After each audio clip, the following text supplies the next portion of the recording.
Should you get a CSA? Hi, this is Joanne with Broadcast Sunny, and the answer is yes. But now let me try to convince you. For those of you who have stumbled upon this video and are thinking, what the hell is a CSA? A CSA is a community-supported agriculture, and traditionally it was you worked on a farm and you got a share of the crops when they are grown. Today you pay for that share, and it's a great way to support local agriculture, especially when you have a full-time job.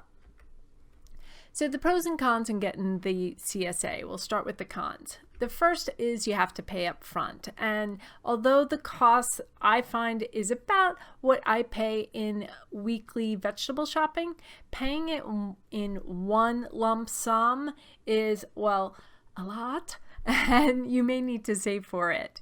And keep in mind, once you commit, there is no cancellation or refunds because the farm plans based on the shares that they sell. Okay, number two, you don't know exactly what you're getting. The CSA has an idea of what you're going to get by what they're going to grow, but there are many factors that determine what will actually come each week. And if you have a good CSA, it's different week to week, so they can't pin down what you're going to get until the week of. If you have a bad CSA, which I have had in the past, you will get the same vegetable over and over again. Our first CSA, we got beet greens and tomatoes for probably the bulk of our summer. It was terrible, and we didn't even get the beets, just the beet greens. It felt like we were getting floor scrapings. Anyway, I will give you suggestions later on how you can avoid that. Lastly, you have to pick it up at the same time in the same place each week. And this is a bit frustrating because it's anywhere from a few hours to a day to pick up the vegetables. They don't really have alternatives. And it's usually in the spring and summer, and you usually go on vacation at least 1 week, and there's no refunds or picking it up later. You either need someone to pick it up for you, or what I have done is gift it to a neighbor and say, hey, I'm not going to be here if you want it. Go for it. Otherwise, they just keep it. I don't know what they do with it, but they keep it. So if you travel a lot, a CSA may not be for you. All right, pros. It's local and it's fresh. Buying local is better for the environment, the local economy, and your health. Buying local allows you to have fresher food and more variety. Local foods retain more nutrients and ripen naturally, so they pick it off the vine and it's not sitting in a truck for weeks at a time. So to learn more, because there's so much that's so good about buying local, I put a link in the description of this video so you can learn more about the benefits of buying local and buying fresh.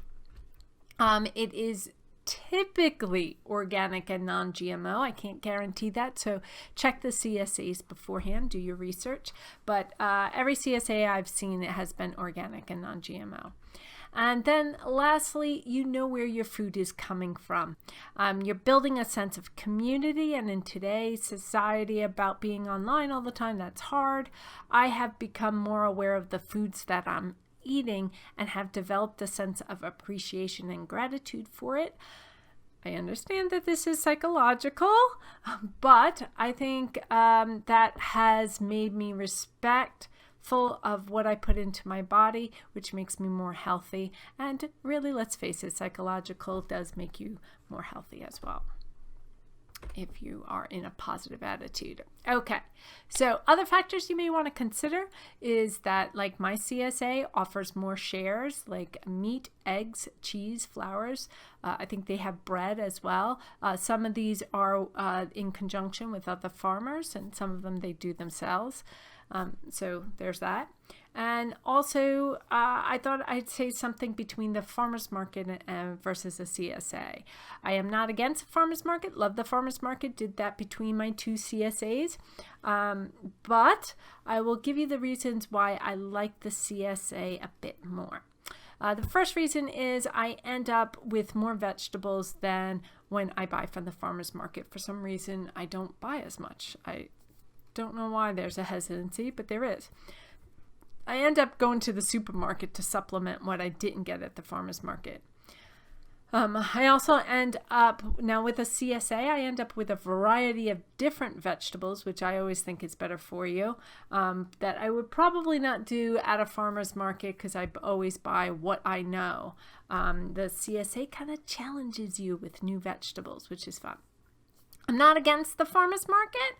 I still go, but I just thought I'd bring it up of how I benefit from a CSA over a farmer's market. And I gotta say that some of the CSAs still has a stand at the farmer's market. So there you go. So here's where I'm hoping to help you not to make the mistake I did with a CSA where I just got beet greens and tomatoes. I got scapes too, lots and lots of scapes. Not the garlic, but the scapes. So a lot of CSAs, I don't know if all of them, but sometimes they're open to the public. I know ours open to the public twice a year. So you may not always be able to do that, but if you can go see if they do variety, as mine did not. Actually, I think they did. I just think they sold it at the stands and to commercial, to restaurants and stuff, and then we got whatever was left over, which is not right. Anyway, the CSA I'm not in now is fantastic, and I've gotten so many vegetables. It's wonderful.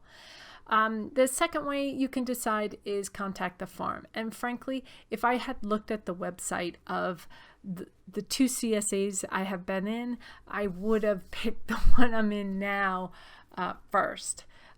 So there's something to be said. You can ask questions, and they should give you an idea of what you get each week. And then lastly, talk to your neighbors, talk to your community, see what they've done. I'm in a Facebook group of just my community, and I can ask for recommendations of things locally. So you could do something like that, or just ask your neighbor. And then lastly, how to decide which share to get. The shares come in a sense, different sizes, small, medium, large, or quarter, half, and full.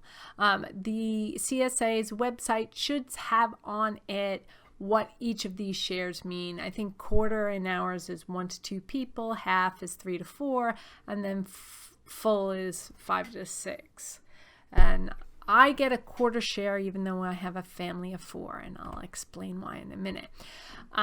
You also want to determine how much you can afford. Like I said, you have to pay in one lump sum. Sometimes they do monthly. Remember, you cannot cancel. Once you put the monthly in, you're locked in.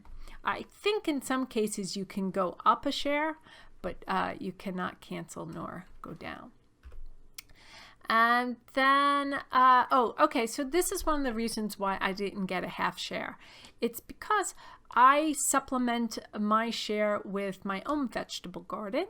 That's one. And two, I do go to the farmer's market or the supermarket still, because sometimes you have a recipe you really want to make, and you can't be guaranteed that those vegetables are going to come to you. So that's why I went down. The last reason I got a quarter share originally was because, I wanted to test it out. The first time I wanted to test it out because it was a lot of money. The second time I wanted to test it out because I had a bad experience the first time. But I had a wonderful experience this time around, and I will most definitely do it again. I hope that helped you to have what to think about when you are deciding on a CSA. And thanks for those who subscribe. If you haven't subscribed, please do comment below. I would love to answer any questions you might have about CSAs. And that's about it.